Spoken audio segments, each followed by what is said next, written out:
wherever you are kind of in the course of growth, you know, we're always, there's always a sense in which the path is a little up and down, right? Like you're really fired up about going to change this area of life, or, you know, I mean, I know this from sports.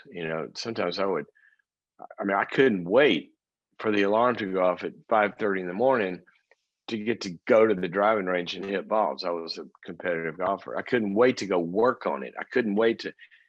And there were other times when I found myself, when things were hard or when playing well, or maybe come back from an injury or something, like not as motivated, or, I just lost a tournament, or, you know, looked across the country and saw Tiger Woods, thinking, well, shoot, I'm not as good as him. Why am I even doing this? All that kind of stuff you go through.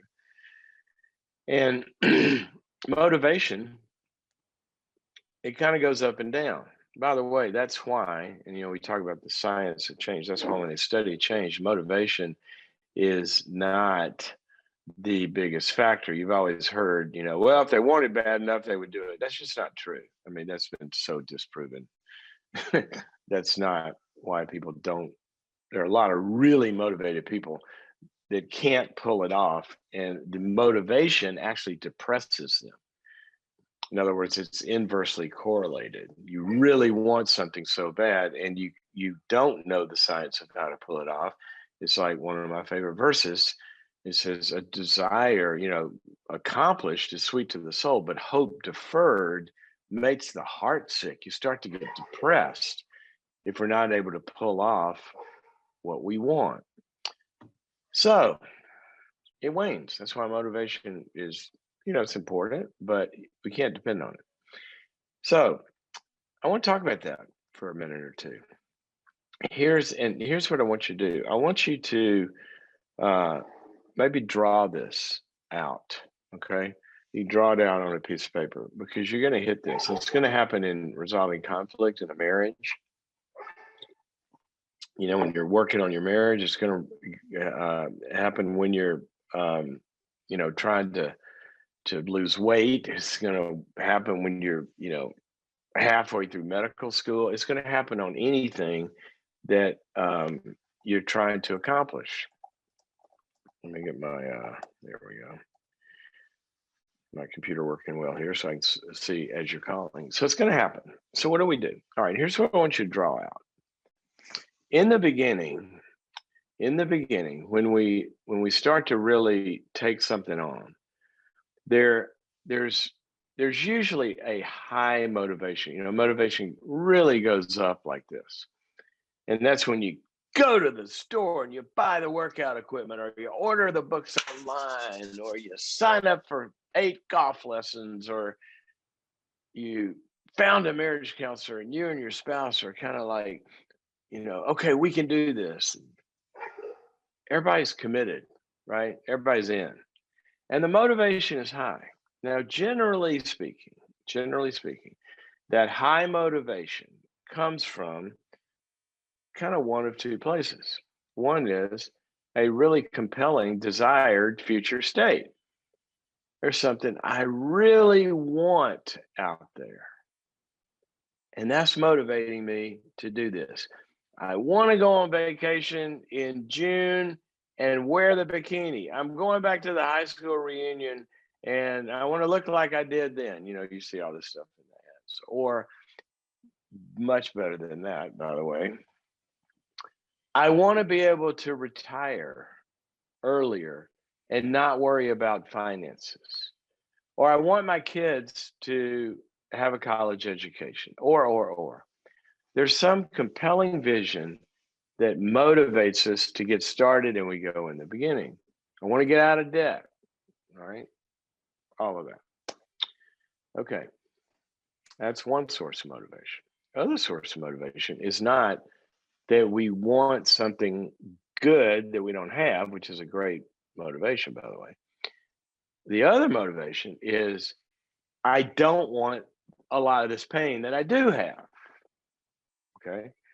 I'm motivated by ending the pain. And sometimes that's why a couple finally goes to marriage counseling. Sometimes that's why somebody finally decides to do some things about their consumer debt, because they're really tired of watching hundreds of dollars a month, or for some more than that, go away just to pay interest on debt. And you're not getting anything for it. The only people that are getting anything for it are the bankers that are building those high rises. And that's a big motivation when you're in pain. I mean, I've shared with you about I had a knee replacement this year.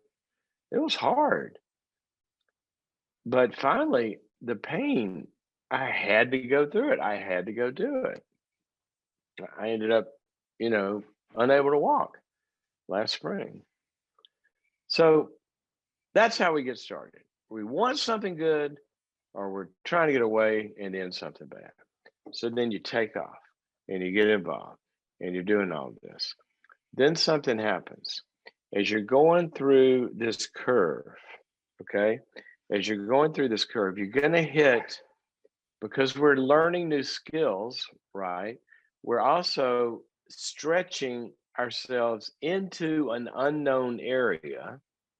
I want you to hear that, an unknown area. You've never done the things before that you're having to do to make this better. You've never had to have that conversation. You never had to open up and go through that tough marriage counseling session. You've never, whatever it is, you never had to get up in front of people and, you know, practice whatever you're trying to practice. On and on and on. So you hit that, and anxiety and fear kicks in. And so when we have anxiety and fear, there's a law called Hodgson. Anyway, I can't remember. It's an old law. The performance goes up with anxiety. Yeah, I'm going to remember. It goes up until it's too much, and then it goes down. So if we're like too scared or whatever, scared of not pulling off right, or failure, or the conflict, or whatever, then the motivation just drops off. Also, there's another one that when we're getting there, it's not only just the fear and anxiety, we can hit obstacles that are hard, and there's a frustration that we hit, and we've never encountered that obstacle before. We don't know how to resolve it. So that makes it drop off. And then the third one is, now you're really on the path, and the damn scales haven't changed much either, have they? Because as we're going through this path, it's a long way to lose 50 pounds. And you look, you've been at this a few weeks, you're not seeing a lot, and you're judging yourself in that way, and then the motivation drops off. Or 1,000 other reasons. Okay, it could be a lot of different reasons. I'm sorry about the noise in the background there. They're doing some work next door that I think is going to end here in a second. I didn't know that was coming. So anyway, you hit all that. So here's what I want you to do. Don't interpret that as anything being wrong. When you and your spouse go through working this out and you hit a hard night, in the middle of it, all is not lost. That's part of the process. I want you to prepare for this, because people that achieve things, they don't depend on their motivation to do it. They depend on their commitment, and they still prioritize the things that make it happen. So as you're kind of looking at your growth and what you're going through, I want you to think about that. Okay. Again, plan for it. I hope you're in the fun, motivated stages. But if you're not, and you're hitting that wall, please don't give up. Nobody ever got to where you're trying to go without that dark night of the soul, or without a bunch of them, or thinking they can't make it. Go watch Rocky. Remember, there's the point in there where it really, really goes down. Okay, so I hope that helps as you're thinking about change and growth and all of that stuff. And as you're getting ready to go into that path, I hope you can plan for it and quarantine the things that fight against you and find the help that you need. That's a whole nother course, but just watch for this. Okay.